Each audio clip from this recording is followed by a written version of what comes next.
First semester DSC 1 and 2 sociology প্রিয় ছাত্রছাত্রীদের উদ্দেশ্যে বলছি, তোমাদের গত ক্লাসে যে আমি ক্লাসটি নিয়েছিলাম সোশিওলজি অ্যান্ড পলিটিক্যাল সায়েন্স এর মধ্যে রিলেশন, আশা করি তোমরা প্রত্যেকেই ভিডিও লেকচারটি শুনেছ। আজকে আমি যে টপিকটি নিয়ে আমরা আলোচনা করব সেটা হচ্ছে অর্থনীতি ও সমাজতত্ত্ব বা অর্থবিদ্যা বা সমাজতত্ত্ব বা সোশিওলজি অ্যান্ড ইকোনমিক্স। অর্থবিদ্যা এবং সমাজতত্ত্বের মধ্যে এর সম্পর্কটা কি, দুটো সামাজিক বিজ্ঞান, এটা কি আমরা আজকে আলোচনা করব। সমাজতত্ত্ব অর্থবিদ্যার মধ্যে সম্পর্ক অঙ্গাঙ্গী কি? সমাজতত্ত্ব ও অর্থবিদ্যা এই দুটি সামাজিক বিজ্ঞান একে অপরের সঙ্গে ঘনিষ্ঠভাবে সম্পর্কযুক্ত। উভয়ের মধ্যে পারস্পরিক সম্পর্ক গভীর ও নিকট রয়েছে। অর্থনৈতিক উপাদানসমূহের দ্বারা সমাজ ব্যবস্থা প্রভাবিত হয়। অর্থনীতির বিভিন্ন উপাদান সমাজকে প্রভাবিত করে। আবার সামাজিক পরিবেশও অর্থনৈতিক প্রক্রিয়াকে প্রভাবিত করে। আবার বলছে যে সামাজিক পরিবেশ সমাজও অর্থনীতিকে প্রভাবিত করে, তাই একে অপরের সাথে গভীর সম্পর্কযুক্ত। স্ব বিষয়বস্তু আলোচনার ক্ষেত্রে সমাজতত্ত্ব অর্থবিদ্যা পরস্পর গভীরভাবে প্রভাবিত করে থাকে। অর্থবিদ্যার মুখ্য গুরুত্বপূর্ণ বিষয় হলো উৎপাদন, বন্টন এবং ভোগ ইত্যাদি। এই সমস্ত বিষয় মানুষের সামাজিক জীবনকে যেমন প্রভাবিত করে, তেমনি আবার সামাজিক জীবনের দ্বারাও প্রভাবিত হয় এবং মানুষের সামাজিক জীবনই হলো সমাজতত্ত্বের মুখ্য উপজীব্য বিষয়। অর্থবিদ্যা ও সমাজতত্ত্বের উপর নির্ভরশীল। অর্থবিদ্যা সমাজতত্ত্বের উপর নির্ভরশীল একটা পয়েন্ট আমরা করতে পারি। সমাজবদ্ধ মানুষের জীবনধারার নানান দিককে নিয়ে বিভিন্ন সামাজিক বিজ্ঞান বর্তমান। অর্থবিদ্যা হলো একটি সামাজিক বিজ্ঞান বিশেষ। অর্থবিজ্ঞান হচ্ছে একটি সামাজিক বিজ্ঞান, কিন্তু অর্থবিদ্যার গুরুত্বপূর্ণ একটি ব্যবহারিক দিক রয়েছে। স্বভাবতই একটি ব্যবহারিক বিজ্ঞান হিসেবে অর্থবিদ্যার তাৎপর্য অস্বীকার করা যায় না, কিন্তু অন্যান্য সামাজিক বিজ্ঞান বিশেষত সমাজতত্ত্বের সাহায্যে ব্যতি রেখে অর্থবিদ্যা বেশি দূর অগ্রসর হতে পারে না। মানে সমাজতত্ত্বের সাহায্য একান্তই প্রয়োজন অর্থবিদ্যা, কারণ সমাজতত্ত্ব মানুষের বিভিন্ন কার্যকলাপ, রীতিনীতি এবং সামাজিক বিভিন্ন ঘটনাগুলো নিয়ে আলোচনা করে, তার মধ্যে অর্থবিদ্যা হচ্ছে একটি। তাই বলছে যে অর্থবিদ্যা সমাজবিদ্যা ছাড়া চলতে পারে না। অর্থবিদ্যার আলোচনা সামরিক পারপার্শ্বিকতাকে অস্বীকার বা উপেক্ষা করতে পারে না, কারণ তা হলো অর্থবিদ্যার আলোচনা অচল হয়ে পড়বে। মানুষের অর্থনৈতিক আচার আচরণ, কাজকর্ম, চিন্তাভাবনা প্রভৃতি প্রধানত সামাজিক পারিপার্শ্বিকতা, মূল্যবোধ, সামাজিক কাঠামো প্রভৃতির উপর একান্তভাবে নির্ভরশীল। সমস্ত কিছু একে অপরের উপরে নির্ভরশীল, যেমন বেকার সমস্যা, বাণিজ্য চক্রের সমস্যা, মূল্য স্তরের বৃদ্ধি প্রভৃতি অর্থনৈতিক সমস্যাদির সমাধানের জন্য অর্থনীতিবিদকে সমকালীন সামাজিক পারিপার্শ্বিকতা বিচার বিবেচনা করতে হয়। মানে এই যে সকল সমস্যা, সেগুলো কিন্তু দেখবে যে সামাজিক বিভিন্ন বিষয়ের উপর নির্ভর করে থাকতে হয়। এ প্রসঙ্গে টিভি বোটমের অভিমত উল্লেখ করা আবশ্যক। তার মতানুসারে ইতিমধ্যেই সমাজতত্ত্ববিদগণ অর্থবিদ্যার বিভিন্ন সীমাবদ্ধতা সম্পর্কে বিস্তারিতভাবে বিচার বিশ্লেষণ করেছেন এবং তারা অর্থনৈতিক ঘটনাবলী সম্পর্কিত অনুশীলন ও অনুসন্ধানের ক্ষেত্রে উল্লেখযোগ্য অবদান জুগিয়েছেন। নেক্সট পয়েন্ট আমরা করতে পারি অর্থনৈতিক ক্ষেত্রে সমাজতত্ত্বের অবদান। অ্যাডাম স্মিথ অর্থবিদ্যার জনক হিসেবে পরিচিতি লাভ করেছেন। আবার গিডিংসের অভিমত অনুসারে অ্যাডাম স্মিথ হলেন সমাজ বিজ্ঞানীদের মধ্যে প্রথম স্থানের অধিকারী। অনুরূপভাবে বটমোরের অভিমত হলো যে অর্থনৈতিক ঘটনাবলীর পর্যালোচনার ক্ষেত্রে সমাজতত্ত্ববিদদের অবদান অনস্বীকার্য। দুনিয়ার অর্থনৈতিক কারণে বহু বিভিন্ন সামাজিক ঘটনা ঘটে।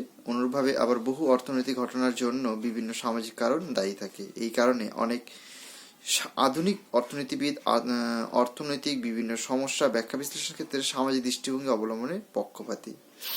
অর্থাৎ এই যে বিভিন্ন সমস্যাগুলো রয়েছে, সেই সমস্যাগুলো কিন্তু সামাজিক বিভিন্ন সম্পর্কের সাথে, মানে ঘটনার সাথে সম্পর্কযুক্ত। এ প্রসঙ্গে ম্যাক্স ওয়েবার এর কথা বিশেষ বলা যেতে পারে। ওয়েবার পুঁজিবাদী উদ্ভব ও বিকাশ সম্পর্কে আলোচনা করেছেন এবং এক্ষেত্রে ওয়েবার মানুষের অর্থনৈতিক চিন্তাভাবনা ও কার্যকলাপের উপর ধর্মের প্রভাবের কথা বলেছেন।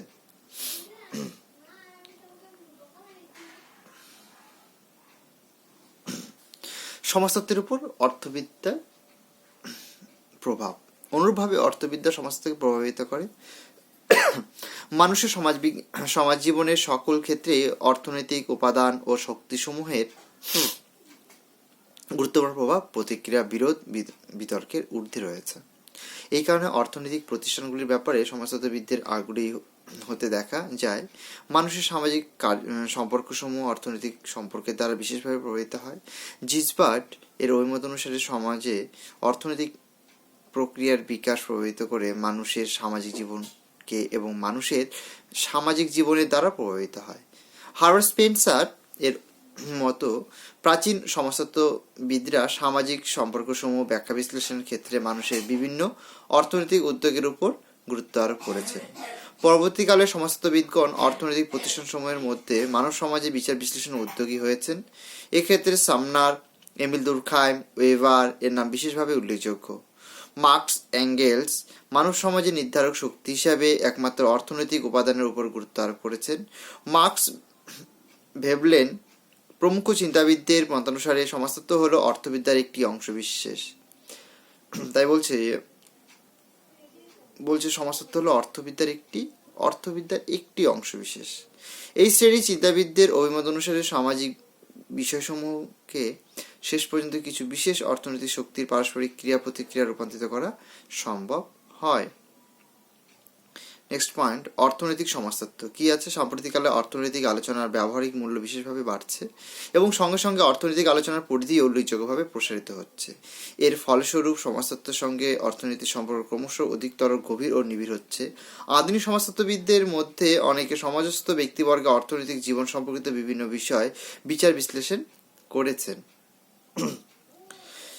এই শ্রেণীর সমাজতত্ত্ববিদগণ আলোচ্য অর্থনৈতিক বিষয়াদির উপর মূল্যবান আলোকপাত করেছেন। এক্ষেত্রে উদাহরণ হিসেবে কতগুলি অর্থনৈতিক বিষয়ের কথা উল্লেখ করা, যেমন শিল্প সংস্থা, শিল্প উন্নতি, শ্রম বিভাগ, শ্রমিক সংঘ, মজুরি, উৎপাদন সমস্যা, উত্তরাধিকার সম্পত্তি ইত্যাদি ইত্যাদি। 2 নম্বর, আমরা অর্থনৈতিক ও সামাজিক বিষয়ের সংযোগ কি রয়েছে। নেক্সট নাম্বার, প্রকৃত প্রস্তাবে সমাজস্থ ব্যক্তিবর্গের আচার আচরণের অর্থনৈতিক দিকটিকে জীবনের অন্যান্য দিক থেকে সম্পূর্ণ বিচ্ছিন্ন করা যায় না। সমাজবদ্ধ মানুষের অর্থনৈতিক চিন্তাভাবনা, কাজকর্ম প্রভৃতি সামগ্রিকভাবে প্রভাবিত হয় তার পারিপার্শ্বিকতা, বিভিন্ন মানসিক অনুভূতি, মূল্যবোধের প্রভৃতি দ্বারা। এই কারণে মানুষের অর্থনৈতিক আচার আচরণ কার্যকলাপ সম্যকভাবে উপলব্ধি করার উদ্দেশ্য সমাজতাত্ত্বিক ব্যাখ্যা বিশ্লেষণের প্রয়োজনীয়তা অনস্বীকার্য। অর্থাৎ মানুষের এই দিকগুলি আলোচনা করার জন্য সমাজতত্ত্ব কিন্তু খুবই গুরুত্বপূর্ণ। অনগ্রসর ও উন্নয়নশীল বিভিন্ন দেশের অর্থব্যবস্থার পরিপ্রেক্ষিতে আলোচ্য বিষয়টির গুরুত্ব তাৎপর্য যথাযথভাবে অনুধাবন করা যায় বা সম্ভব। বস্তু উন্নতিকামী দেশগুলি উদ্ভূত অর্থনৈতিক সমস্যাদির অনেকগুলি হলো সামাজিক ও মানবিক প্রকৃতির। এবার নেক্সট পয়েন্ট করতে পারি, অনুশীলনের ক্ষেত্রে সাদৃশ্য। সাম্প্রতিককালে সমাজতত্ত্ব ও অর্থনৈতিক অনুশীলনের ব্যাপারে অনেক ক্ষেত্রে উল্লেখযোগ্য সাদৃশ্য বর্তমান দুটোর মধ্যেই সাদৃশ্য লক্ষ্য করা যায়। আধুনিক সমাজতত্ত্বে জনসম্প্রদায়ের আচার আচরণ বিচার বিশ্লেষণের ক্ষেত্রে পরিসংখ্যানমূলক ও গাণিতিক পদ্ধতি ব্যাপকভাবে অনুসৃত হয়ে থাকে। অনুরূপভাবে আবার আধুনিক অর্থনীতির আলোচনার উন্নত মানের বৈজ্ঞানিক পদ্ধতি প্রয়োগ করা হয়। আমরা কিন্তু এগুলো আলোচনা করে থাকি। এক্ষেত্রে যেটা আমরা আরো দেখতে পারি যে উভয়ের মধ্যে কিছু পার্থক্য রয়েছে। কি? এক, অর্থবিদ্যা সমাজতত্ত্বের মধ্যে সাদৃশ্যমূলক উপরিউক্ত আলোচনার অনস্বীকার্য। এ সকল ছাড়াও আলোচ্য শাস্ত্র দুটি অভিন্ন নয়। সমাজতত্ত্ব যেমন অর্থনীতি নয়, তেমনি অর্থনীতিও সমাজতত্ত্ব নয়। এই দুটি সামাজিক বিজ্ঞানের মধ্যে একটি ভেদরেখা বর্তমান। বটমোর বলেছেন যে এখনো বিভিন্ন দিক থেকেই সমাজতত্ত্ব অর্থবিদ্যার মধ্যে ব্যাপক পার্থক্য বর্তমান। আলোচনার বিষয়বস্তু, আলোচনার বিভিন্ন দিক থেকেই সমাজতত্ত্ব অর্থবিদ্যার মধ্যে ব্যাপক পার্থক্য দেখা যায়।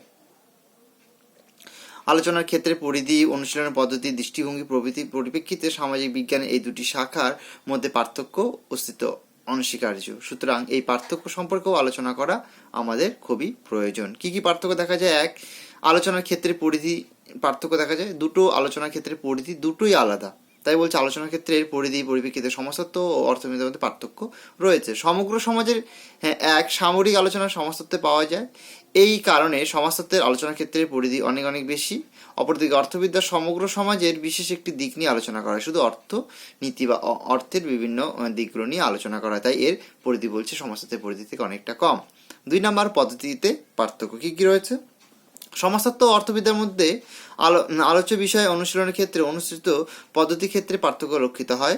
এক, আলোচ্য সামগ্রিক বিজ্ঞান দুটি অনুশীলন পদ্ধতিতে আলাদা। নেক্সট পয়েন্ট, দৃষ্টিভঙ্গির পার্থক্য। দুটো সামাজিক বিজ্ঞানের দৃষ্টিভঙ্গিগত পার্থক্য রয়েছে। সমাজতত্ত্বের বিষয়বস্তু আলোচনার ক্ষেত্রে একটি সার্বিক দৃষ্টিভঙ্গি প্রয়োগ করা হয় বা গ্রহণ করা হয়ে থাকে। অপরদিকে অর্থবিদ্যা সমাজবদ্ধ মানুষের অর্থনৈতিক আচার আচরণ, কাজকর্ম, ব্যাখ্যা বিশ্লেষণের ক্ষেত্রে কেবলমাত্র অর্থনৈতিক দৃষ্টিভঙ্গি গ্রহণ করা হয়। সুতরাং বিষয়বস্তু আলোচনার ক্ষেত্রে দৃষ্টিভঙ্গির পরিপ্রেক্ষিতে সমাজতত্ত্ব ও অর্থবিদ্যার মধ্যে পার্থক্য পরিলক্ষিত হয়। নেক্সট নাম্বার, আলোচনার প্রকৃতিগত পার্থক্য কি কি? সমাজতত্ত্বে উপজীব্য বিষয় হলো সমাজবদ্ধ মানুষের সাধারণ সমষ্টিগত আচার আচরণ, অর্থাৎ সমাজতত্ত্বের আলোচ্য বিষয় হলো সমাজকেন্দ্রিক। এই আলোচনা ব্যক্তিকেন্দ্রিক নয়। অপরদিকে অর্থবিদ্যার আলোচনা গুরুত্ব আরোপ করা হয় মানুষের ব্যক্তিগত আচার আচরণ ও কার্যকলাপের উপর। এই যে পয়েন্টগুলো রয়েছে তোমরা এগুলো পয়েন্ট জানো। এবং নেক্সট যে একটি পয়েন্ট যে বলবো লাস্ট, সেটা হচ্ছে ইতিহাসের দিক থেকে পার্থক্য। দুটো সামাজিক বিজ্ঞানেরই ইতিহাস দিক থেকে ওদের পার্থক্য রয়েছে কি কি? প্রকৃতপক্ষে সমাজতত্ত্ব হলো একটি নবীন সামাজিক বিজ্ঞান। সমাজতত্ত্বের উৎপত্তির ইতিহাস বেশি দিনের নয়, অর্থাৎ সমাজতত্ত্ব কিন্তু একটি নবীন সামাজিক বিজ্ঞান। অন্যদিকে অর্থবিদ্যার উৎপত্তি হয়েছে অনেক আগে এবং ইতিমধ্যেই অর্থবিদ্যা একটি প্রতিষ্ঠিত সামাজিক বিজ্ঞান হিসেবে পরিচিতি লাভ করেছে। সুতরাং ইতিহাসের দিক থেকে বিচার করলে অর্থবিদ্যার অনেক পরে সৃষ্টি হয়েছে সমাজতত্ত্বের। এটা আমরা জানি যে অর্থবিদ্যা অনেক আগেই সৃষ্টি হয়েছে, আর সমাজতত্ত্ব কিন্তু একদম নবীন একটি সামাজিক বিজ্ঞান। তো সেই দিক থেকে দুটো সামাজিক বিজ্ঞানের মধ্যে আমরা গভীর সম্পর্ক যেমন লক্ষ্য করতে পারি, তেমনি দুটো সামাজিক বিজ্ঞানের মধ্যেও কিছু পার্থক্য আমরা লক্ষ্য করি বা আমরা পর্যবেক্ষণ করে থাকি, অনুভব করতে পারছি যে দুটো সামাজিক বিজ্ঞান সমাজের বিভিন্ন গঠনগত দিক থেকে এবং কার্যগত দিক থেকে দুটোর মধ্যে যেমন মিল রয়েছে, তেমনি দুটোর মধ্যে কিছু পার্থক্যও রয়েছে। তা সত্ত্বেও দুটি সামাজিক বিজ্ঞান এবং সমাজের বিভিন্ন উপাদান নিয়ে অর্থনীতি ও সমাজতত্ত্ব আলোচনা করে থাকে। সমাজতত্ত্ব সমাজের সামগ্রিক বিষয়কে নিয়ে আলোচনা করে থাকে, আর অর্থনীতি কেবলমাত্র কোনো সমাজের অর্থনীতির সাথে সম্পর্কযুক্ত রিলেটেড বিভিন্ন বিষয় নিয়ে আলোচনা করে থাকে। নেক্সট ক্লাসে আমরা অন্য একটি টপিক নিয়ে আরো